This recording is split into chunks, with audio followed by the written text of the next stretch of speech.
kind of blowing up lately, and that's digital nomadism. Yeah, seems like it's on everyone's minds these days, right?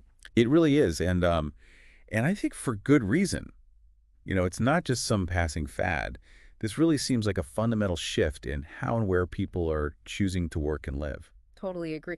It's really reshaping the global landscape in a lot of ways. And this deep dive today is really for anyone out there who's even remotely curious about this whole digital nomad thing. Yeah, even if you're not like packing your bags tomorrow, this is relevant for sure. Exactly. Because it touches on bigger trends like work-life balance, the future of work, global mobility, like the list goes on. And it really forces us to rethink some assumptions we might have about what a career even looks like now, right? Right. So whether you're actively daydreaming about working from a beach in Bali or just curious about what's driving this whole movement, I think you're going to find this deep dive pretty insightful. Definitely. And speaking of Bali, that's kind of where this whole digital nomad image really took off, right?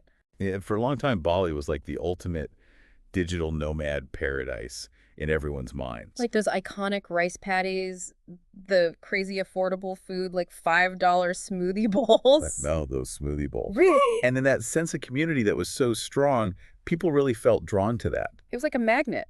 It really was. It had this allure of affordability and adventure, and it just seemed accessible. Exactly.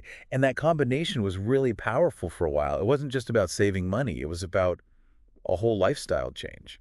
But as with anything that gets super popular, things start to shift. And Bali's definitely been going through some changes. Yeah, it's inevitable, I guess, when a place becomes that sought after. And we've been seeing reports that rents in some of those once super affordable areas like Canggu have like doubled just in the last couple of years. Wow, doubled. That's a huge change. Yeah, it really impacts that whole cost-benefit analysis that made Bali so attractive in the first place. Right, it's not just a little price bump, it's a fundamental shift. And it's not just the cost of living.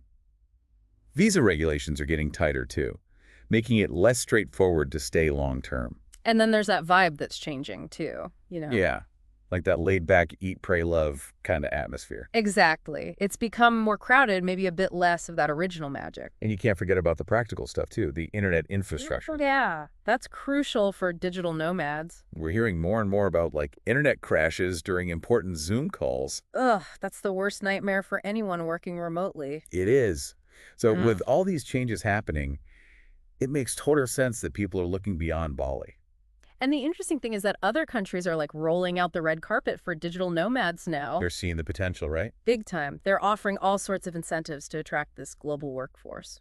So that brings us to the heart of our deep dive today. Yeah, let's explore some of these new hotspots. We're going to go on a virtual trip around the world and see what's making these places so appealing. All right, first stop, Northern Europe. A country that's really ahead of the game when it comes to tech, Estonia. Estonia, the digital republic. It sounds futuristic, but they've been pioneers in this digital governance stuff. And they were one of the first to jump on this digital nomad trend with the world's first digital nomad visa.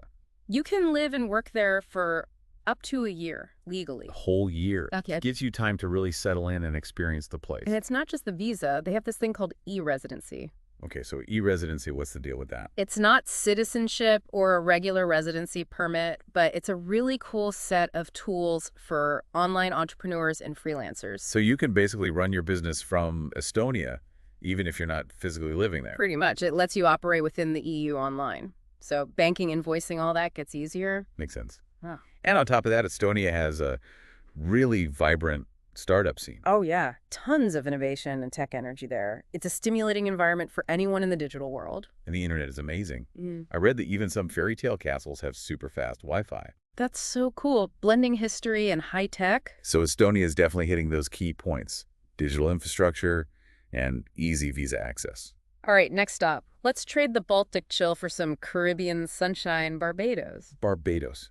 Now we're talking palm trees, turquoise waters. Total paradise vibes, right?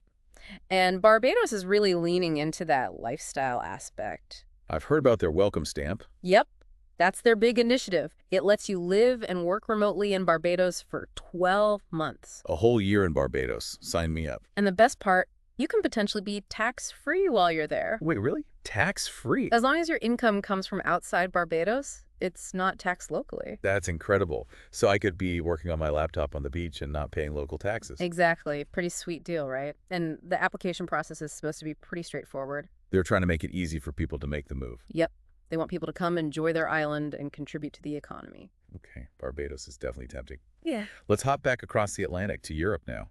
What about Portugal? Portugal is another one that's become super popular with digital nomads. They've got that great mix of affordability and a really high quality of life. And some interesting tax incentives, too. Have you heard about the non-habitual resident regime? Yeah, the NHR. It rings a bell. So basically, certain professions can get a flat tax rate of 20% for 10 years. 10 years, that's a long time. It is. And compared to other Western European countries, that's a significant savings. So you could potentially settle in Portugal for a decade Yeah. and enjoy that lower tax rate. Exactly. It provides a lot of stability and predictability for long-term planning. And beyond the taxes, Portugal just has so much to offer.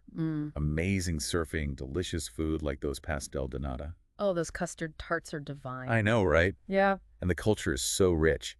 And Lisbon has become a real hub for digital nomads. It has, but with popularity comes crowds and higher prices. True. So maybe a place like Porto in the north is a good alternative. Definitely. Porto is getting more and more attention. It's still got that great infrastructure and vibe, but it's quieter and more affordable. So Portugal gives you that European base with great tax benefits and an amazing lifestyle, whether you prefer the bustle of Lisbon or the charm of Porto. All right, next stop, let's head to the Caucasus region, to the country of Georgia. Georgia. Okay, I'm intrigued. They've made a real effort to be welcoming to remote workers. Everything's very straightforward and simple. I know they have this program called Remotely from Georgia. What's the main draw there? Easy access. They have a super simple visa process that lets you stay for a year with minimal bureaucracy. A year with no hassle. That sounds amazing. And they have another unique incentive. If you invest $1 million, you can potentially get citizenship. Wow, $1 million. That's a pretty big investment. It is. Yeah. But for some people, that path to citizenship could be a major plus. Yeah, for someone who's really serious about making Georgia their home. And on a day-to-day basis, the cost of living is very low. How low are we talking? Some estimates say you can get by on less than $1,000 a month. Wow, that's really affordable, especially compared to some of the other places we've talked about. So Georgia is hitting that sweet spot for a lot of people, affordability and ease of access. Okay, last stop on our global tour. Let's head to the Mediterranean, Croatia. Croatia has that stunning coastline, and they're really starting to understand the needs of digital nomads. And I believe they have a special permit for digital nomads now. Yeah, the Digital Nomad Residence Permit. Non-EU citizens can live and work remotely there for up to a year. So it's a clear legal framework for long-term stays. Exactly. No ambiguity. Makes things easier. And are there any financial perks to choosing Croatia? If you stay for less than 183 days in a year, you don't have to pay Croatian income tax on your foreign income. So you could enjoy the Croatian lifestyle and potentially pay zero local income tax. As long as you plan your stay carefully. What about the work environment? Are there good co-working spaces and stuff? Oh yeah, Zagreb especially has some really high-quality co-working spaces. So you can be productive and still enjoy that Mediterranean charm. Exactly. It's a great combination. It's incredible to see how much the whole digital nomad scene is changing. It really is, from that Bali-centric model to this wide range of options. And each place is bringing something unique to the table. Right, Bali had that initial allure of affordability, community, and that idyllic setting. But as it got more popular, those things started to shift. And now you have all these other countries trying to attract digital nomads with all sorts of incentives. Tax breaks, lifestyle perks, easy visa processes. It really makes you think, why stay in a place that's getting crowded and expensive when other countries are actively welcoming you? That's the big question mark. It is. If you're thinking about this lifestyle, which of these approaches appeals to you the most? Do you want those tax benefits like in Barbados or Portugal? Or maybe that incredible Mediterranean lifestyle in Croatia? Or perhaps the unique investment opportunities in Georgia? It all comes down to your personal and professional goals. Exactly. And maybe this deep dive has inspired you to do some more research. There's a whole world of possibilities out there. Who knows, maybe you'll find your perfect digital nomad haven. The adventure awaits. It certainly does. So until next time, happy travels, everyone. Stay curious and keep exploring.